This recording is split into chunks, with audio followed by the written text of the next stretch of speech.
Hey, how you doing? This is John, and welcome to John's Long Box. Today, yesterday I saw the sad news that George Perez had finally died. He was in hospice care for cancer, and he finally succumbed to his illness. So, in honor of George Perez's life and work, I thought I'd take a look at the Infinity Gauntlet. Uh, because it's just glorious. George Perez artwork, and everybody and their grandmother seems to know the story of the Infinity Gauntlet, or at least the movie version. So I thought, we'll take a look at the comic book story. So this was a limited series. This was Marvel Comics.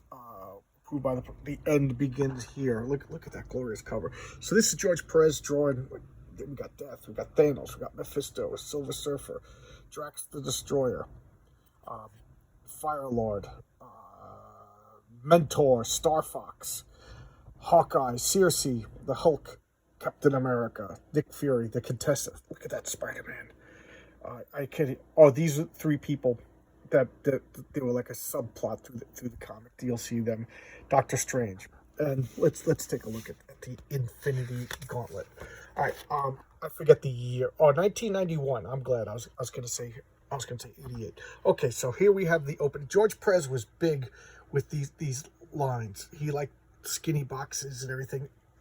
I guess if it was a movie, you'd start up here and you'd pan down. Is the way he wanted you to look at that. Just glorious artwork. It, you know, I love it. And here we have two-page spread. So God, writer Jim Starlin, and Jim Starlin, for those of you who may or may not know, he was the author of a lot of Marvel's cosmic space stuff. You know, he did a lot of stuff. Matter of fact, he created Thanos. He took him and turned him into Adam Warlock. And Marvel, like through the 70s, gave Jim like a lot of stuff to play with. It was like the space was his own like little like sandbox. And I guess when your name is Starlin, you know that kind of lends itself to that. And then pencils George Perez. So this is, and I was about to say, Joe Rose and Tom Christopher Inkers, letters Jack Morelli, Max Schell, editor Craig Anderson, and this is the Tom DeFalco years. I know it's kind of like contradictory when I said Tom DeFalco years were like a low point, but again, that doesn't mean everything was bad. There was a couple of high points, just like during the Jim Shooter years, there were a couple of notable real stinkers. So here we have Thanos. He starts out this comic. He already has the Infinity Gauntlet. And he was left out of the movie altogether. But this is Mephisto, you know, the superhero version of or supervillain version of Mephistopheles, Lord of the Flies. You know, basically Satan. So this is Satan in Marvel Comics. This guy right here, bowing to Thanos, you know, being like a sniveling toady. And this is a guy that's known for his mechanization, schemes, plots, and basically raw power, bowing before Thanos. And I don't think it's an act. I think he's actually scared of the power of the Infinity Gauntlet and the power that Thanos now wields. And he's whispering in his ear, like, "You're God now." He's like, "I'm not." And Thanos is like, "No, you're wrong. I'm not God. I am the God. I must claim the head of the table." And that's Thanos' ego for you. So Thanos, no, in the comic books, no pretensions of like, I'm saving humanity, I'm helping, you know, I don't want humanity to suffer. No. It's ego, narcissism, and nihilism. He in the comic books, he's a much scarier villain than in the movie. He has no pretensions of nobility. And here we have Doctor Strange. Just look at his house. I love his house. Interior. Look at this glorious George Perez. Is known for his details and everything. The cape is just levitating over here. And who's that? That's Wong. You know, Wong is basically his butler. You know, that's the way, his manservant, as he calls him. What do you want me to say? And this Doctor Strange, he's reading up on current medical journals. An outbreak of insanity in the Catskill Mountains. You know, what caused this epidemic? You know, Doctor Strange. He's a surgeon. He's a doctor. You know, he's a good guy. So that's one of his interests. And here we have noise going on in the house. And what do we have? The Silver Surfer just comes crashing into the Sanctum Sanctorum. And here we have two of Marvel's most powerful superheroes. We got Doctor Strange, we got the Silver Surfer. Doctor Strange, we all know his powers. He's superhero magician. You know, so he's got plot powers. He could do whatever is required in the story. What does Silver Surfer do? He's got plot powers. He could do whatever is required in the story, but through science fiction. This is fantasy. This is science fiction. He's got the power cosmic. What is the power cosmic? You name it. That's what it is. And look at the frantic terror in his face. You know, what is it? His arrival. The end. Thanos is coming. Look at that. That's Norrin Rad, Silver Surfer. He ain't scared of nobody, but he's scared of Thanos. And here we have Thanos' his story. Thanos was dead, okay? And Death herself brought him back. Why? Because Death had the idea that at this current point in the history of the universe, there are more things alive than things that have ever died. And she thinks that that's, you know, messing with the balance of the universe. So there's only, you know, she kind of has a limited hand in the save everything. I don't know, these cosmic abstract beings. So she's going to resurrect Thanos, who, keep in mind, was dead. Resurrects it, and Thanos will be her instrument in restoring balance in the universe. So there is some sort of idea of balance. But it's not like I'm going to save everybody. It's just that, you know, that's Death, by the way. That's Death's idea, okay? That's not Thanos' idea, okay? So he's like, Thanos is coming back. He's coming back. And here we have Mephisto and Thanos. And Thanos is just a lofty going around, you know, making proclamations and Mephisto, is he scheming? Is he toadying? We'll never know. And boom, Thanos just on a whim destroys the planet that they're on just to show his power. Because I am incapable of error. Any result that displease me, I simply reverse. There is nothing I need worry about, for I am Thanos. And Thanos is supreme. He's like, yeah, most definitely, you know, he's supreme. And here he's showing the Infinity Stones, you know. And he's going back and he's saying, like, in order to balance the universe of having the amount of things that died and the amount of things that live equally, I'm going to need more power. So I'm going to gather the Infinity Stones. And gather them he does. So that was all in the past. All different stories, he gathered the Infinity Stone. So here's Doctor Strange contemplating that Silver Surfer. And now we have this subplot of these three humans that are just like driving around upstate New York someplace. And here we have Billy Jones Bar and Grill. Or Gully Jones, rather, Bar and Grill. And I like this. In the background, a Kung Fu show. And this is the Sons of the Tiger special exhibit. And why is that a big deal? Because the Sons of the Tiger was George Perez's first Marvel comic. He had a page in a comic. Oh, geez. Deathlock, I think it was. But then his first assignment was Sons of the Tiger. And now playing by the Lotus Theater, B.B. Diamond, that's, you know, Bob Diamond, A. Brown, Hector Elia Kung Fu. Hector Elia is the White Tiger who took all three of the medallions and got all the power. So Sons of the Tiger and White Tiger, two of George Perez's early assignments, you know, just in the background. And these jerks drive off a cliff and die. Okay. And here's Silver Surfer's just still, this is information dump. Look at that, going on. And who's that? That's Drax the Destroyer. Thanos was just toying with them. And when Thanos was done toying with them, he just shot them with the plot power. And the Soul Stone just sucked out their souls, killing them, and brought them into the Soul World. This is inside the Soul Gem. And who are all of these beings? These are all the beings that have died by the power of the Soul Gem. They live in like this pseudo-paradise inside the Soul Gem. And who's that? That's Adam Warlock. He was the custodian of the Soul Gem for a long time. So he is now the ruler of Soul World inside the Soul Gem. Which begs the question, is there like a universe inside each gem that's specifically catered, you know, this is specifically catered to souls inside the Time Stone? Is there like a clockwork machination world? I don't know. Something to explore if I ever write for Marvel Comics. So Adam Warlock is just like, you know what? I'm sending you back. He's the ruler of inside the Soul Gem, so he sends them back to life. So it's one of the things comic book people come back to life. So it kind of ruins the stakes and drama. But so now he's back to life to warn everybody that Thanos is coming. Here we have Mephisto. He's like, Thanos is like, I got to go down and talk to Death now. And Mephisto's like, oh, even I don't go down to Death's presence, you know. So here he goes back to Death's presence, and he's talking to her, and she just turns around and walks away from him. And he's just like, You know, and here's Mephisto, can't help but stir the pot, because you are not deserving of such brush treat. No, no, I am not. So Thanos, the narcissist, got his ego bruised over here, and here are these three people. They come back to life. It's like, what's going on? And this fat guy's just like, my body's been burnt up. What's going on? You know, and that's their subplot that's going on through the. They climb back up and they go to a motel, and she's turning green. Okay, so there we go. And now, inside Death Citadel, you know, Mephisto is just poking the bear, poking the bear, poking the bear, and he's like begging her for attention. You know, look at all I got. Look how powerful I am. I could be your mate now. You know, I've done this all for love of death. Why are you ignoring me? Why are you ignoring me? And he's like, she's the keeper of my heart. And she's just walking away. He's like, my love is worship. He's like, the mistress. So keep in mind, she doesn't talk, so she's talking to this animated corpse. The mistress has no need for psychopaths. You are wrong. Death should be revered. Yes, that's it. That's why she's ignoring me. So he snaps his fingers and he makes these grand glorious temples all for death. He's like, look at this.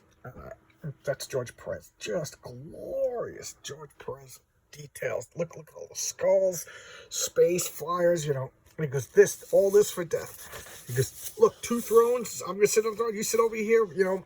And we rule the universe. And she just walks away from him. He's like, wah! Thanos is just freaking out. What do you want me to do?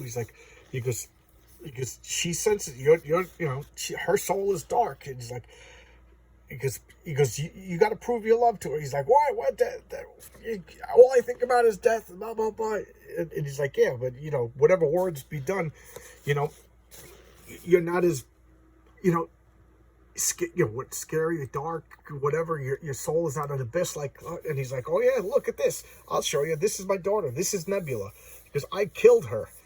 And here she is. Look at this is her rotting conscious corpse. Look at that. Look at this. And she walks away. So Thanos just blows up Nebula. He's like, what's going on? What did I do to deserve this rejection? And he's like, what is this? He goes, perhaps it's not it's what you haven't done that riles me. And he's like, oh yeah, it's all just been words. It's just been words. I've made a promise. I forgot. You know, I promised to kill half of everything in the universe for you, and I didn't do it. He's like, oh, okay. So here we go. Because he's going to do it. So he gets up and he snaps his fingers. So there's the famous snap. George Perez, you know, like it or not, this is like one of the things that he's going to go down in history for. He drew it. You know, so Thanos is like, oh, how could I have been so inconsiderate? And now we deal with all the repercussions of it. So look at that, Spider-Man. Look at that. Oh my God. Can any, you know, I'm going to ask in the comments, who are your favorite Spider-Man artists? Yeah, but unfortunately, George Perez doesn't have like a grand history of drawing Spider-Man, at least not to my knowledge. I never claimed to be omniscient. So maybe George Perez does have like a more history of Spider-Man than I'm aware of. But that is one of the greatest Spider-Man drawings. Oh, it's so cool. It's Spider-Sense is going on. Spider-Sense, what's going on? And boom, half the people just gone. It's like, what's going on? My baby, what's going on? He's like, what's going on? What is this all over the city? Then it hit me. Is Mary Jane alive? Oh, Mary Jane! And here we go to the Avengers compound. You know, this is a strange period in Marvel. Captain America's walking through. And who's that? That's Circe. She was in the Eternals movie. She became one of the Avengers and at one point became the leader. That's Hawkeye with his cool purple costume. And they're just talking. And boom, Circe disappears. Hawkeye disappears. He's like, whoa, what's going on? He's like, what's going on? So Captain America's like flustered. He couldn't help him. And here we go to Nick Fury in the helicarriers, smoking a cigarette because Nick Fury is a cool guy and cool guys smoke cigars. And there's Contessa just being all sexy and, you know, cooing on his desk, you know, helping him. Because, you know, when you run S.H.I.E.L.D., you know, your girlfriend, secretary, badass, ass-kicking bodyguard, she wears mini skirts, boots, you know, just Nick Fury is the man. He's the guy in the sky. He's watching everything, smoking cigarettes. You know, I just love the comic book Nick Fury. The movie Nick Fury is a guy who sits in chairs and gives orders. This Nick Fury gets up and he's like, what's going on? And Because this is going to be bad. I got a bad feeling about this. It's Smiling Stan's Bar and Grill. Hulk is being a jerk, drinking, smashes the TV, and he turned around and everybody's gone. So this is like when he had the intelligent Hulk. So he's just like smart guy Hulk. And the Skrulls are wondering what's going on. There's the Empress of the Skrulls. Doctor Strange is using the eye to figure out everything. And it's like, he goes, all over the universe, I could feel them. You know, he kind of got the Ben Kenobi, you know, sudden deaths, and boom. I feel. And then he's like, what? And then Wong disappears. So people just like, don't you see, Thanos did this. It's too much. And here we have Star Fox. If you saw the Turtles movie, he showed up at the end of the movie, hanging out on Titan. Titan in the comics is the moon Titan of Saturn, and that's where Thanos was born and raised. They're like an offshoot of the Eternals. Him and his brother, they were both Eternals, and they disagreed over something. I forget what the actual disagreement was. Half of them stayed on Earth, and maybe less than half. I don't know the exact proportion, but a bunch of them left, settled on Titan. Some of them actually settled on Uranus, the planet Uranus, and then we all giggle and they say, "Not my anus, Uranus." So that's why I always say Uranus instead of Uranus. But some of them stay there, so they settled in Uranus. I'm sorry, guys. I'm a child. So they settled in Uranus. And they also settled in Titan. And there we have Eternals all over the solar system. And this is Mentor. This is Thanos' father. Thanos' first victim was his own mother. And they're just talking and drinking and talking. There's Drax the Destroyer. Okay, that's what he looks like in the comics.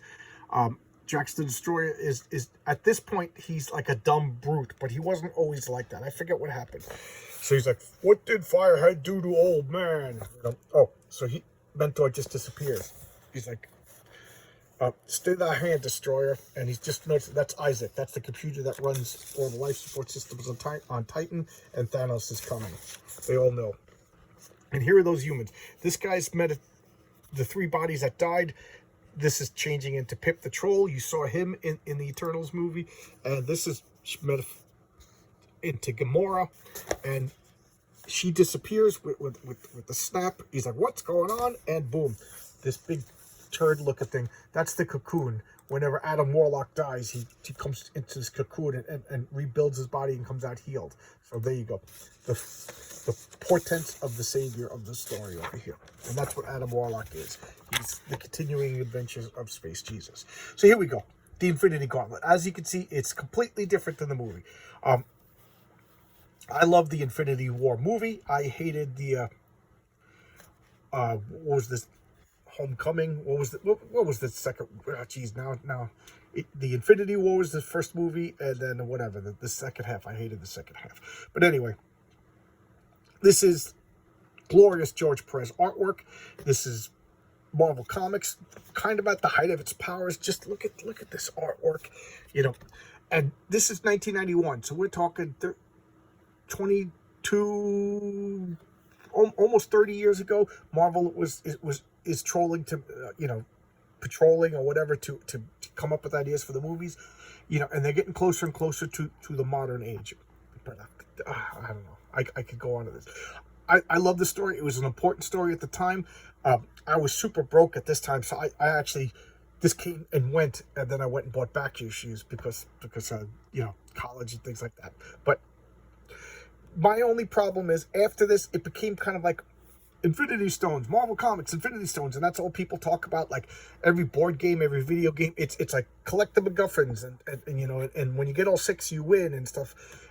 But it was just one of so many great stories. This is one of a million stories that came out at this time. But the movies, as you understand, can only really do one story at a time. It's not like comic books where you can put out 12. You can't put out 12 Avengers movies in a year and stuff like that. But anyway, there you go. George Perez, his influence will live forever, if you ask me, because comic books are an American medium, one of the few American, like rock and roll, comic books, hot dogs, whatever, baseball. These are just American institutions, artful, and this to me is a part of American history because it's a milestone in American art form, which is comic books. And I could ramble now, but I will not. I'll end it here. Thank you, George, for it's as cheesy as it sounds, but it is heartfelt. I will miss you. I considered him like a like a presence in my life, because my first comic book was a George Perez artwork comic book. You know, my second comic book was a Walt Simonson comic book. You know, these are two people, you know, that influenced my life. You know, they really, really, really were with me through my whole life. When I got married, when I moved, when I went to college, you know, George Perez was there because I was always getting George Perez. I'm getting emotional now, but that's the way it is. I will miss him. He's a good guy. I met him a few times at comic conventions. He autographed comics. Just a pleasant guy. When he retired, his presence was missed, and now that he's gone, his presence will be missed. All right. See you, George. Thank you so much for, you know, being there through my whole life. All right, bye-bye.